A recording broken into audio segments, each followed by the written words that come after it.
You missed 142 things from Hogwarts Legacy Showcase, and I'm gonna give you all of them in under 10 minutes. And the timer starts... No. On the coffee table, they've got the floating collector's edition ancient magic wand. There's a tiny brand new clip of Peeves diving into the floor. Chandler clearly likes James's catchphrase.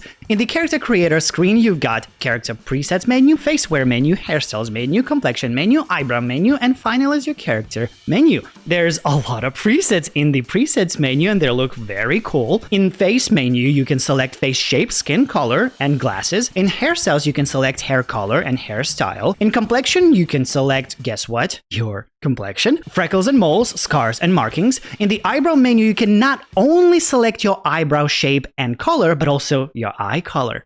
In the finalize your character menu, you will say it with me, finalize your character. Good. You'll do that by choosing tone of your voice, pitch of your voice, selecting the difficulty level, giving your character a name, and this is an interesting one. Select the dormitory you want to live in for witches or wizards. Very smart. And this whole thing you will do before starting your journey because there's a button that says start your journey. But this is not what you see after you start your journey because they skip a bit. And boom, we are in the back end of the Shire, aka the Hufflepuff common room in Wizarding World, which makes Hufflepuff Hobbit. That means I'm a Hobbit too. I'm going on an adventure! On February 10th, 2023, when Hogwarts Legacy comes out. Find links in the description below to pre-order today, and while you're there, why don't you like and subscribe? So we got our first look at the UI. Well, first. On the left, there is a map, and L1 button is where you access your tool wheel. To the right, we've got the life bar with a potion slot, the ancient magic flame with 2 bars next to it, 4 diamond-shaped spell slots with Accio, Lumos, Levioso, and I think Incendio or a scratch spell? Defendo? Perhaps. In the middle, there's R2 trigger for pew pew spells, but if you hold it down, you access the face button spells. All of them can be slotted or reconfigured by you. The right button on the D-pad is where you slot the spells. Altogether, you'll have access to up to 16 spells at a time. The left button on the D-pad is the Revelio spell that lets you reveal secrets around you. All the face button spells will have a cooldown period, which can be reduced with spell upgrades. And any elements from the HUD can be removed for a preferred immersive experience. And I think that's what I'm gonna do. Just like no map. Maybe I'll leave the spells in. In the dormitory, you'll have 4 4-poster beds, 7 bedrooms for boys, 1 for each year, 7 for girls, 1 for each year. There's a chocolate frog, every flavored beans, and a mug with butterbeer? Did they let you drink inside school in the late 1800s? Here you can snack on some apples, sip on some tea, play with your owl, fast travel wherever you want, access your gear from a chest, possibly? Or talk to the Fat Friar. Here it looks like the developers originally wanted to have the entrance to the common room open exactly like in the books by having the lid slide to the side. But instead they changed it to this. Though in the Revelioed field guide page, it gives descriptions straight from the books. By collecting the page, the character earned some XP and unlocked a challenge, which is to collect field guide pages. Talking about field guide, there's the field guide, which helps you catch up with the other students because you know nothing. It will allow you to do different types of challenges like combat, quests, exploration, field guide pages, and the room of requirement. In the field guide, you'll also have access to the gear menu, inventory, talents, which are progressed through the main story, collections, outpost, quests, map, and you'll also have your settings here as well. But also once in one of the menus, you can swap between the menus using L1, R1 buttons. That's the door to the kitchens, a little interactable chest next to it. There's Peeves sliding down the railing, more apples, and a crest with 2 question marks that can be rolled? Grand Staircase is now different from the movies, and they now make more architectural sense, hence the circular tower they are in. There are 4 hourglasses for house points, a mechanic that is not part of the gameplay, only part of narrative. The Great Hall is through those doors. Here they almost exactly recreate a shot from the State of Play trailer. There's an interactable statue. Boston mentioned that those windows will change appearance with seasons, and the entrance hall is recreated almost exactly like in the Harry Potter and the Philosopher's Stone.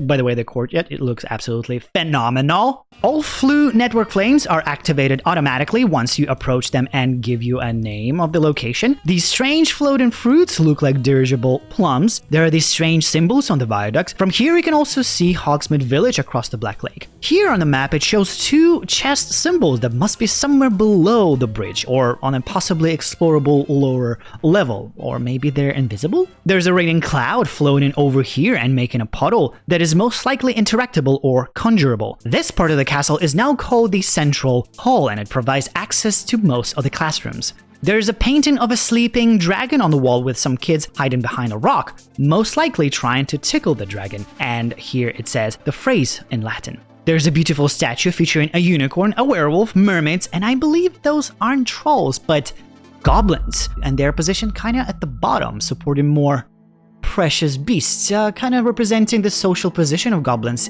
from the eyes of the wizards. Yeah, all part of the reason why there are goblin rebellions during this time.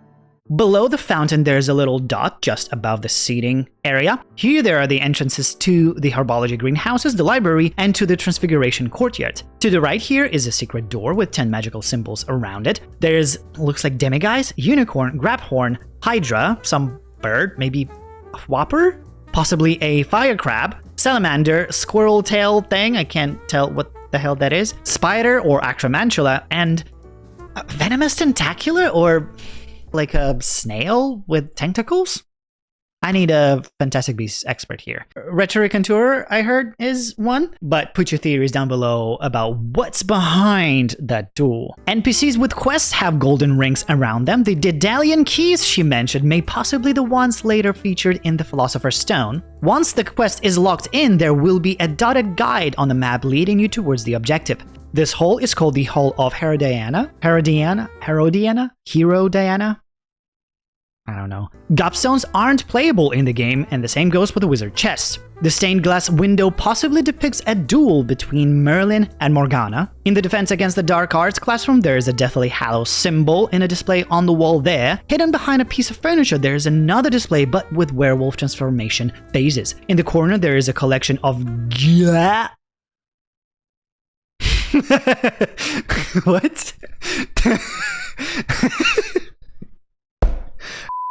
In the corner, there's a collection of guillotine body lock things and torture chamber. There's a painting of Wendelin the Weird, a witch that was burned a few dozens of times in Middle Ages. Looks like she really liked to mess with those witch hunters. A stained glass window here features an almost demonic-like figure. There's a strange black mirror with butterflies on its frame, same mirror that is seen in other parts of the castle. In the boys' bathroom, there's a glowing lock with level 1 lock text above it, indicating that there will be locks of different levels and we will probably have to upgrade our Alohomora in order to unlock those. There are a few maps of areas around Hogwarts and a map of Argyllshire, a part of Scotland where Hogwarts is supposedly situated. Here it indicates that we will have a zoom in, or like the aim in the game. The character is holding a differently looking wand from the state of play design. 2 dots appear above NPCs, yet they don't have a ring around them. We are almost at the end of this list and there's still no mention or sight of Ravenclaw Companion. There's a well instead of a fountain in the clock tower courtyard. The wooden bridge and the castle look absolutely phenomenal. And at the very end, as a part of the tease for the next showcase, they show Hippogriff flying in the wild, dueling with the wizards, the room of requirement, and the slaughtable spells are now different, with a new icon below them. Boom! This doesn't really matter. It says 20 minutes because that's how long it took for me to record this thing, but we did it! Thank you so much if you made it this far. You are a hero. Don't forget to click the like button, subscribe button, and all the other buttons of that nature, and check out other videos I have on this channel.